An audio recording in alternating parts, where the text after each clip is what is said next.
अस्सलाम वालेकुम। चलते फिरते मैं आपको खुशामदीद कहता हूँ। आज मैं मौजूद हूँ नागन चौरंगी पर, जहाँ पर बड़ी कश्ती आ गई है और पता नहीं नागन चौरंगी पर ऐसा क्या होने वाला है।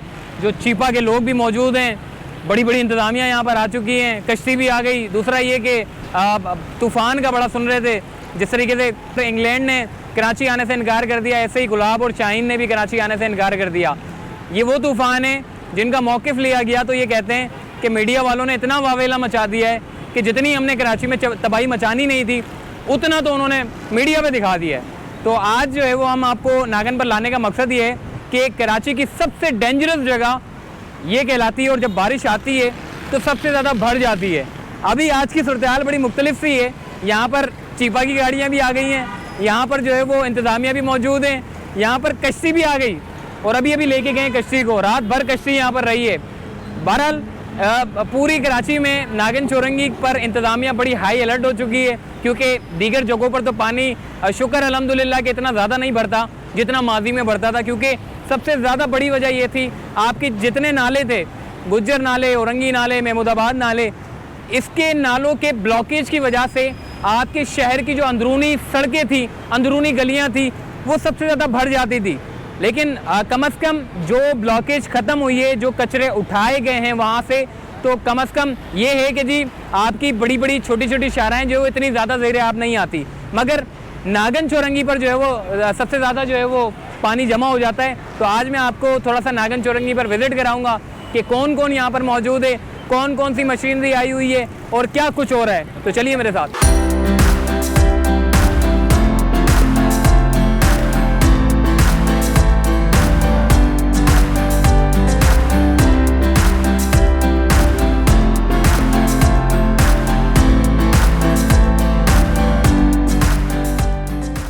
जी, महकमा मौसमियात ने कराची वालों को सही का सही बनाया हुआ है। तो बहरहाल कराची में बारिशें तो यकीनन हो रही हैं, मगर उस हिसाब से नहीं हो रही जिस हिसाब से मीडिया वाले। जी, अब मैं आपको बताता हूँ मीडिया वाले किस तरह रिपोर्ट करते हैं। सबसे पहले तो ये कि नागन चौरंगी है, आगे नागन चौरंगी पे अब मैं आपको रिपोर्ट करता हूँ। जी, इस वक्त मैं मौजूद हूँ नागन चौरंगी पर, जहाँ पर पानी सबसे ज़्यादा भर गया है। इंतज़ामिया गायब हो चुकी है, जल थल मच गई है, नालों का पानी शहर में निकल के आ गया है, अंदरूनी बड़ी गलियां जो है वो ज़ेरे आब आ गई हैं, ट्रैफिक जैम हो गया है, के इलेक्ट्रिक ने लाइटें ले ली है, शहर कराची का बुरा हाल है, इंतज़ामिया गायब हो चुकी है। इसके अलावा जितने भी लोग हैं इस यहाँ से गुजर नहीं सकते। उसकी सबसे बड़ी वजह यह है कि पानी जो है वो नालों से निकल कर बड़ी सड़क पर आ चुका है, जिसकी वजह से लोगों को मुश्किलात का सामना है। तो जनाब, वेयर इज़ मीडिया? ये आप देखें कि आपकी ट्रैफिक चल रही है। महकमा मौसमियात ने इतनी बड़ी बड़ी पेशन गोई कर रखी है। कराची शहर में तूफ़ान आ रहा है, पहले तूफ़ान आ रहा था गुलाब, फिर गुलाब ने जो है वो रुक कर लिया इंडिया पर। दूसरा तूफ़ान आ रहा है शाहीन के नाम से, उसने रुक कर लिया ओमान की तरफ। तो कराची वाले 2 रोज़ तक इंतज़ार कर रहे थे। बेचारे कई लोग तो इस चक्कर में गए नहीं कि उनके कारोबार मुतासिर हो रहे हैं। अब जैसे कि बिलफर्ज ने अपनी मिसाल ले लूँ कि कल जो है वो परसों से जो मीडिया ने इतना शोर शराबा किया, ऐसा बताया कि लोगों ने अपने घरों पर बैठ के जो है वो दरवाजे बंद कर दिए और बोला जी बड़ा कोई तूफ़ान आने वाला है कराची शहर में। तो बहरहाल मैं ये नहीं कहता कि मतलब आप तैयारी ना करें, तैयारी ज़रूरी है, मगर किस चीज़ की तैयारी कर रहे हैं जी? तूफ़ान अगर आता है तो यहाँ के लोग क्या करेंगे? मतलब यहाँ पर लोग कम अज़ कम जो चीज़ आपने देखनी है, आपके नाले, शुक्र करें कि आपके नाले जो है वो तकरीबन हद तक जो है वो साफ़ हो रहे हैं। अगर ये नाले साफ़ ना हो रहे होते तो शहर कराची आपका आधे से ज़्यादा अब तक डूब चुका होता। पूरी रात बारिश चली है, हाल देखें, साफ़ सुथरा है नागन चौरंगी, कोई पानी नहीं भरा हुआ, इंतज़ामिया मौजूद है। मुख्तलिफ़ सड़कों पर चले जाएँ, बड़ी बड़ी शाहराहों पर चले जाएँ, कोई पानी नहीं भरा हुआ, पूरी रात बारिश चली है। अब आप अंदाज़ा लगा लें, अगर तेज़ बारिश भी होती है तो कम अज़ कम थोड़ा पानी तो जमा होगा, उसको निकालने के लिए थोड़ा सा वक्त लगेगा। लेकिन कराची शहर में जो काम हो रहे हैं वो बड़ी खुशाइन बात है और उसके असरात मुरतब हो रहे हैं, यानी कि मुस्बत असरात जो है वो आना शुरू हो गए हैं। आपकी ये जगह पीछे की तरफ चले जाएं, नागन चौरंगी पर अक्सर पानी इसलिए जमा हो जाता है, उसकी सबसे बड़ी वजह ये है कि आपकी यूपी मोड़, सुरजानी टाउन, सारा नॉर्थ कराची, सारा औरंगी टाउन, जितना मतलब सारा पानी निकलता है वो सारा का सारा नीचे डीप होता है और उसके बाद यहाँ पर आकर जो है वो जमा हो जाता है। अब उसको निकालने के लिए थोड़ा सा वक्त चाहिए होता है, तो उसके लिए जो है वो इंतज़ामिया काम करती है। तो बहरहाल पानी अभी फ़िलहाल जिस तरीके से पूरी रात बारिश हुई है तो नागन चौरंगी पर पानी जमा नहीं हुआ है, और मीडिया जो है वो इस अंदाज से पेश कर रहा होता है खबरों को, पूरे 2 दिन से लोगों को डिप्रेशन में मुब्तला कर दिया है। आप ये देखें, डिप्रेशन, डीप डिप्रेशन बन चुका है, हवा का शदीद कम दबाव है, तूफान बन चुका है, कराची शहर से गुजरेगा, कराची को तबाह कर देगा, उसके बाद कराची से निकलकर आगे जाएगा।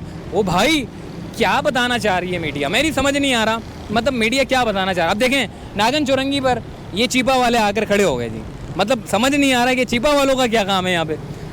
अब ये देखें कि इस वक्त अभी महकमा मौसमियात की इतला है, उन्होंने कहा है कि अब कराची शहर में जो तूफ़ान का ख़तरा था वो टल गया, शुक्र अल्हम्दुलिल्लाह, बड़ी अच्छी बात है।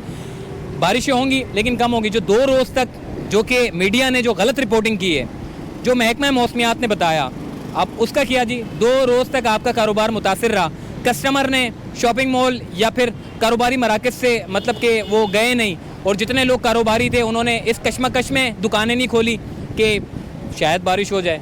तो एटलीस्ट हमारे इदारों को भी ये सोचना होगा, उनकी प्रिडिक्शन से तमाम तर मईशत जुड़ी हुई है, अगर एक प्रिडिक्शन भी अगर गलत दे दी तो पूरा का पूरा आपका सिस्टम जैम हो जाता है, अरबों डॉलर का आपको नुकसान होता है। तो आइए मज़ीद आगे चलते हैं।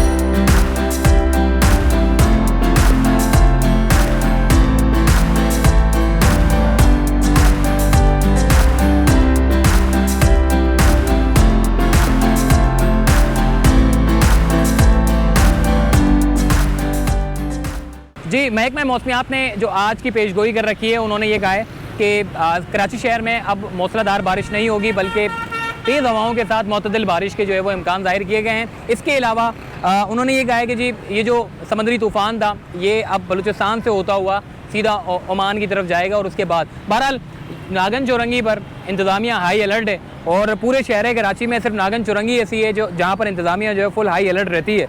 और आपके सामने बड़े बड़े पंप यहाँ पर रखे गए हैं, जनरेटर वगैरह रख दिए हैं, बड़े बड़े पाइप ला के रखे गए हैं, चाइना से पता नहीं इंपोर्ट की गई मशीनें यहाँ पर रखी गई हैं, जो कि बारिश का पानी जब यहाँ पर भरता है तो उसके बाद इसको निकालने के लिए बड़ी आसानी होती है। एक ट्रक आपके सामने, दूसरा ट्रक ये है, तीसरा ट्रक ये रहा, चौथी मशीन वो रही, पाँचवीं उन्होंने वो जनरेटर वाली एक मशीन रखी हुई है जो कि पानी को निकालने के लिए जो है वो इस्तेमाल में लाई जाती है। तो पूरे नागन चौरंगी पर इस वक्त इंतज़ामिया हाई अलर्ट है, और जिस तरीके से आपके सामने कि नागन चौरंगी जो सबसे ज़्यादा भर जाती है, सबसे ज़्यादा ज़ेरे आब आती है, लेकिन अभी तक सूरत हाल कंट्रोल में, क्योंकि बारिश पूरी रात जब हुई थी तो उसके बाद ये बिल्कुल साफ़ है, ट्रैफिक आपका रवानी में चल रहा है। दूसरा ये कि अगर तो तेज़ बारिश हो जाती है तो आपका नागन चौरंगी इसलिए भी भर जाता है क्योंकि न्यू कराची में अभी 500-600 दुकानें मज़ीद बाकी हैं जो कि नाले के ऊपर तामीर की गई हैं। जैसे ही वो दुकानों मसमार होंगी तो उसके बाद आपके जो नाले की जो ब्लॉकेज है वो भी आपकी ख़त्म होगी। वैसे तो पूरे शहर कराची में जो नाले थे उसकी ब्लॉकेज की वजह से आपका शहर कराची पूरा मुतासर था, मगर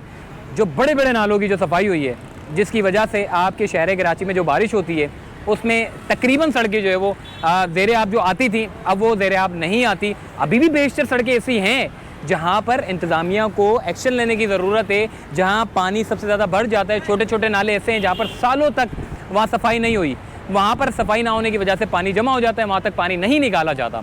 तो अब इंतज़ामिया को भी हाई अलर्ट रहना पड़ेगा। नागन चौरंगी से हटकर दीगर जगहों पर जैसे कि सिंध हुकूमत ने अभी नई एक पॉलिसी उन्होंने निकाली है, जितने भी इनके MPAs हैं जो कि अरकान सूबाई असम्बली सिंध असम्बली से जो मुंतखब करदा अरकान हैं वो अपने अपने इलाकों में निगरानी करेंगे। मतलब आप ये देखें सेंट्रल में, वेस्ट में, साउथ में, ईस्ट में जितने भी जो मुंतखब MP हैं उनको उनकी जिम्मेदारियां सौंप दी है, वो वहाँ पर खड़े रहेंगे और जितने भी DMC KMC का जो अमला है उसकी निगरानी करेंगे ताकि शहर में आपका पानी जमा ना हो। ये बड़ी खुशआइंद बात है, अच्छी बात है। बहरहाल नागन चौरंगी पर इस वक्त सूरत हाल मैंने आपको बता दी कि मतलब जिस तरीके से मीडिया आपका जो शो करता है ऐसा होता नहीं है। वो बहुत ज़्यादा आपको हाइप लेकर जाता है, आपके ज़हनी तौर पर खेलते हैं और फिर आपको इतना मफलूज कर देते हैं कि आपकी जो फैमिलीज़ होती हैं वो मुतासिर हो जाती हैं, आपके जो कारोबार होते हैं वो मुतासिर होती हैं। इस चीज़ के ऊपर अपना एक्शन लेना होगा, रिपोर्ट पॉजिटिविटी की जानिब लेके जाना पड़ेगा। मतलब आपको फैक्ट बताने पड़ेंगे, हकीकत बतानी पड़ेगी। झूठ मूठ की रिपोर्ट खड़े रहकर मैं, आप और कोई भी बेच सकता है, लेकिन सच बताना और जो हकीकत है वो बताना मेरे हिसाब से वो ज़्यादा इम्पोर्टेंट है। तो आप लोग ऐसी जितनी भी न्यूज़ है, मैंने तो एक क्लिप देखा, मैं पागल हो गया, मैं खुद भी मेरे रोंगटे खड़े हो गए। मैंने देखा, ये कराची शहर से तूफ़ान गुजरेगा और ये होगा, हवाएं तेज़ चलेंगी, 80 किलोमीटर 90 किलोमीटर की रफ्तार से हवाएं चलेंगी और पता नहीं क्या, मतलब मैं देख के मैं खुद भी हैरान हो गया। मैंने कहा शायद मेरी ज़िंदगी के सिर्फ अब ये सिर्फ 1-2 दिन ही है जब तक तूफ़ान नहीं आता। जैसे ही तूफ़ान आएगा, और ये चीज़ का हमें अल्लाह का सबसे ज़्यादा शुक्र अदा करना होगा कि हर साल कराची में तूफ़ान जो है वो कम शिद्दत की वजह से, जो हवा का जो कम दबाव है उसकी वजह से तूफ़ान बनते ज़रूर हैं, कराची से गुज़रने का उनका रुख भी होता है, मगर अल्लाह की तरफ से ऐसा होता है कि कराची में वो आता ही नहीं है, बल्कि वो या तो इंडिया निकल जाता है या फिर वो ओमान की तरफ निकल जाता है। तो ये हम पर जो है वो अल्लाह ताला का ख़ास करम है, और अल्लाह ताला ने हमारे ऊपर जो है वो ख़ासकर कराची वालों पे बड़ा जो है वो करम किया है। हमें अल्लाह का जितना शुक्र अदा करना चाहिए कम है, क्योंकि इस तरह के जो कुदरती आफात होते हैं उनसे निपटने के लिए आपके पास वसाइल मौजूद नहीं है, उनसे निपटने के लिए आपके पास अफरादी क़ुव्वत मौजूद नहीं है। तो अल्लाह का शुक्र अदा करें कि आप कराची में ये जो तूफ़ान आने थे बहरहाल वो टल गए। ये हर साल यही होता है और हर साल टल जाते हैं। तो चलते फिरते को दीजिए इजाज़त, तब तक के लिए अल्लाह हाफ़िज़।